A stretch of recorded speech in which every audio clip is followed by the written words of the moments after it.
In this video, we're going to do a trigonometry review.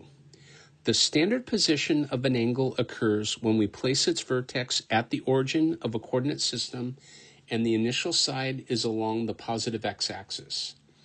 If we rotate the initial side of an angle counterclockwise until it coincides with the terminal side, we get a positive angle. We're going to look at a picture of this momentarily. If we rotate the initial side clockwise until it coincides with the terminal side, we get a negative angle. Now, in both figures, I want you to notice that the initial side is in blue, the terminal side is in red. And if we look at the first example, notice here how we start at the initial side and we're going counterclockwise until we get to the terminal side. And so in the first example, theta is positive. Now, in the second example, notice how I start at the initial side and I rotate clockwise until I get to the terminal side.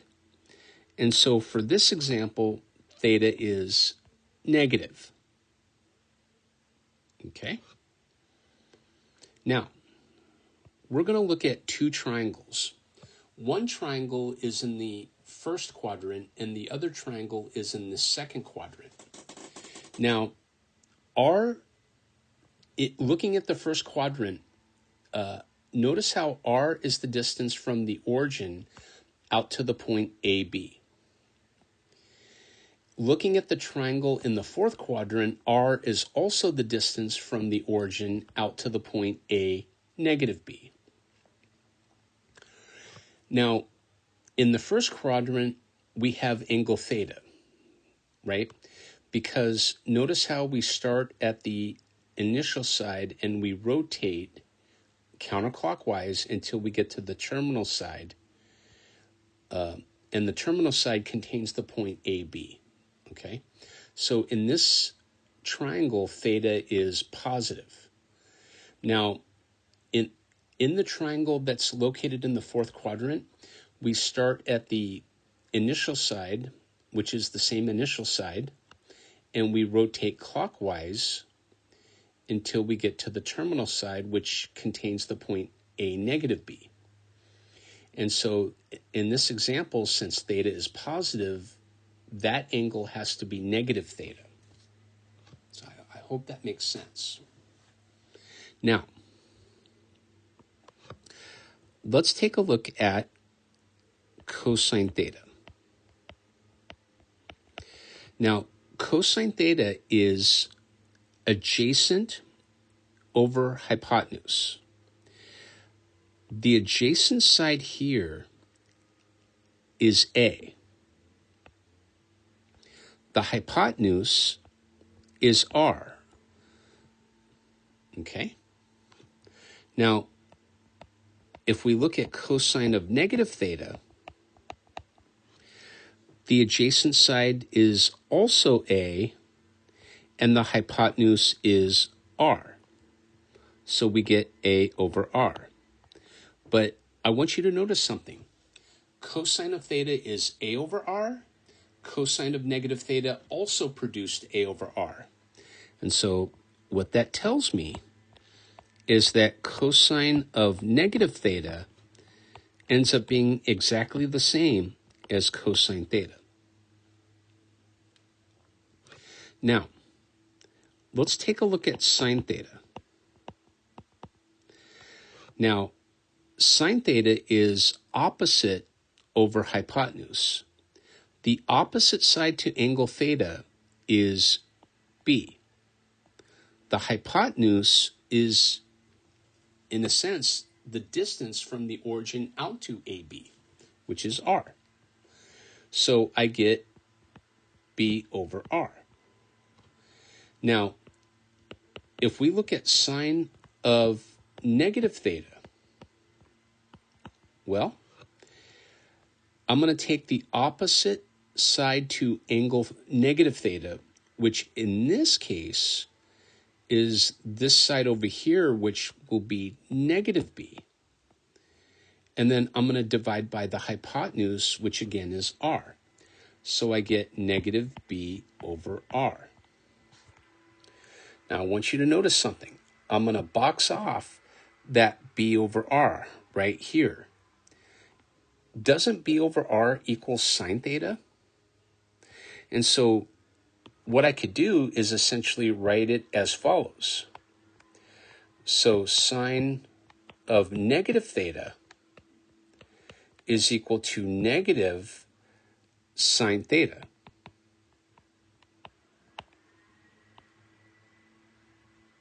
Like so.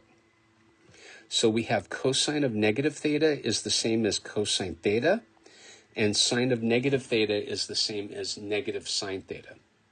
So cosine is what we call an even function. Sine is what we call an odd function.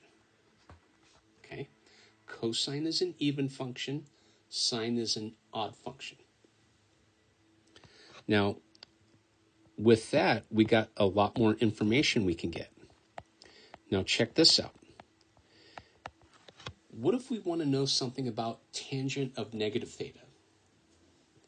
Well, that's equal to sine of negative theta divided by cosine of negative theta. Okay? Now, cosine of negative theta is the same as cosine theta. We just established that on the previous page. Sine of negative theta is the same as negative sine theta. But I want you to watch something here. What is sine of theta divided by cosine of theta? Well, that's equal to tangent theta. And so this is equal to negative tangent theta. And so therefore, tangent of negative theta is the same as negative tangent of theta. Okay? So we could do cosecant and secant in much the same way. So like if I wanted secant of negative theta, well, I can write this as 1 over cosine of negative theta. But if we go back to the previous page, didn't we just establish that cosine of negative theta is the same as cosine theta? And the answer is yes. So we could write this as 1 over cosine theta, which is equal to secant theta. And so therefore, secant of negative theta is the same as secant theta. And so what that tells me is that secant is an even function. Now, what about cosecant of negative theta? But that's 1 over sine of negative theta. But we just established that sine of negative theta is negative sine theta.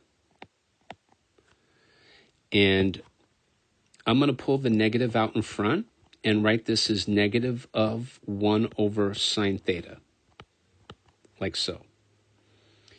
Now, if we box off that 1 over sine theta, isn't 1 over sine theta cosecant theta? And so this is going to tell me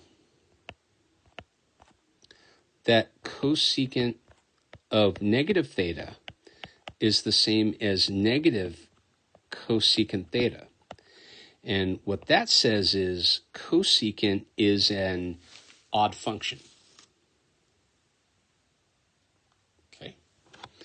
Now, I want to go over something else with you guys.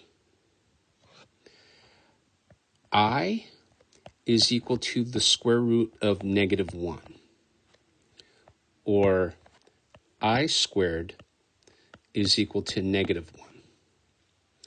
What this allows me to do is now solve the equation x squared plus 1 equals 0. So I'll say it this way. I is one of the solutions to this equation. We're going to need that in a minute. Now, let's take a look at Euler's formula.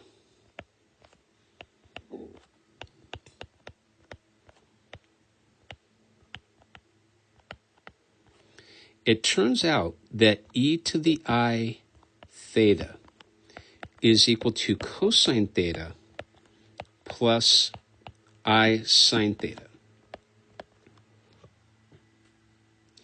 Now, this is what I want to look at. I want to look at e raised to the I times a plus b. But this is e to the IA plus IB. Okay? And I'm going to use properties of exponents. So this is e to the IA times e to the IB. Just like this. Now, we're going to examine this in two different ways. Now, if I look at e to the I times a plus b, if I apply Euler, I'm going to get cosine of a plus b plus I sine of a plus b. Now, remember that e to the IA is cosine A plus I sine of A, okay? And e to the IB is equal to cosine of B plus I sine of B. Now, what I'm going to do now is look at e to the IA times e to the IB. But this is cosine A plus I sine A, okay? And we're going to multiply by cosine of B plus I sine B. So far, so good. Now we're going to do a little tinfoiling. So I'm going to take cosine A times cosine B.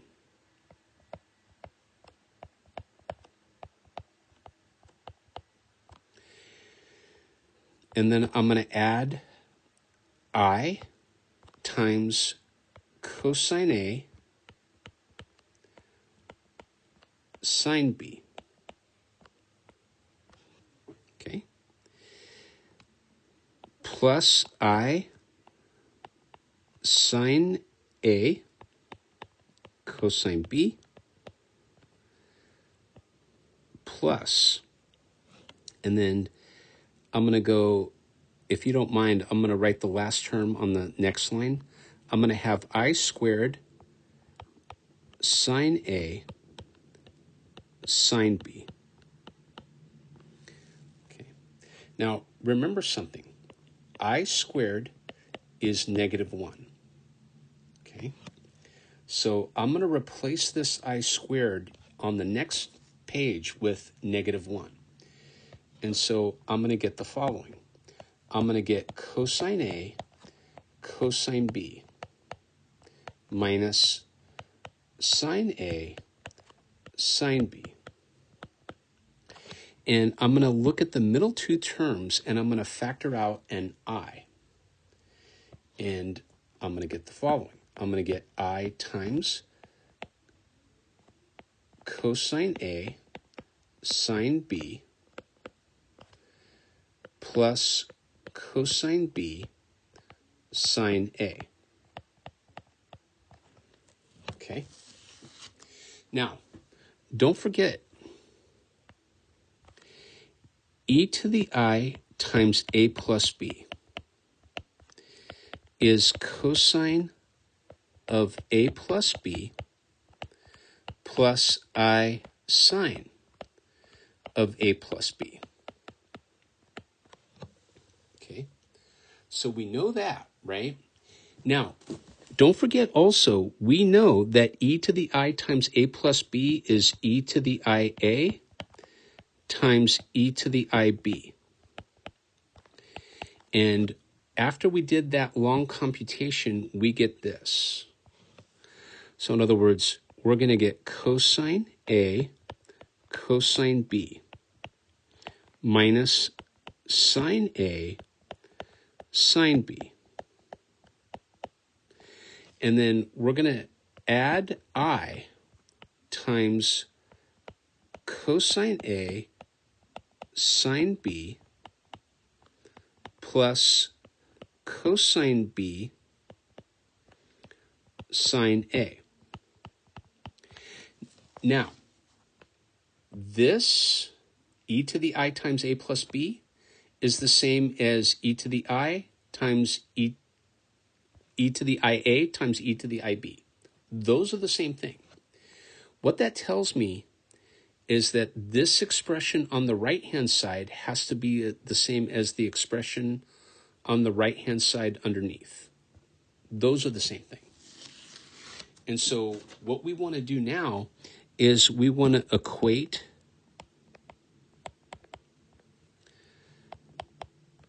the real parts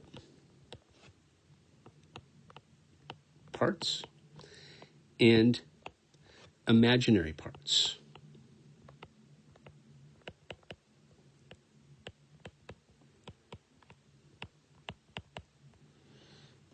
And we get the following. We get cosine of A plus B is cosine A cosine B minus sine A sine B. We have to know this. This is going to come up a lot, this type of formula here, okay? And we get sine of A plus B. Now, I'm going to write it in a certain way, but if you notice, I'm going to go sine A cosine B plus sine B cosine A. So everything's there. So I'm just going to write it slightly different, but the process is the same. So I'm going to go sine A cosine B plus sine B cosine A.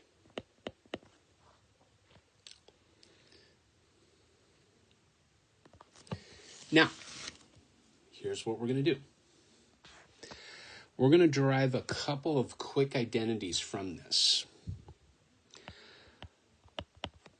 Suppose I let A equal B. So I want to give you a little bit of insight into how I'm thinking. Now, go back to the first identity here. And we're going to look at cosine of A plus A. This is cosine A times cosine A plus sine A sine A. So A plus A is 2A, so cosine of 2A is cosine squared A minus sine squared A. This is called the double angle identity for cosine. Absolutely critical that we know this. If that means take a flashcard and try to learn these from flashcards, that's fine. Whatever it's going to take. Now, we know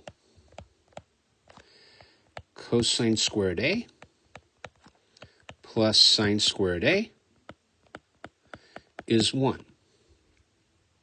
Now, we can view this two different ways.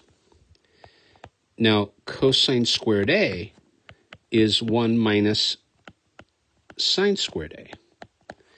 And then we can switch places. So sine squared A is 1 minus cosine squared A.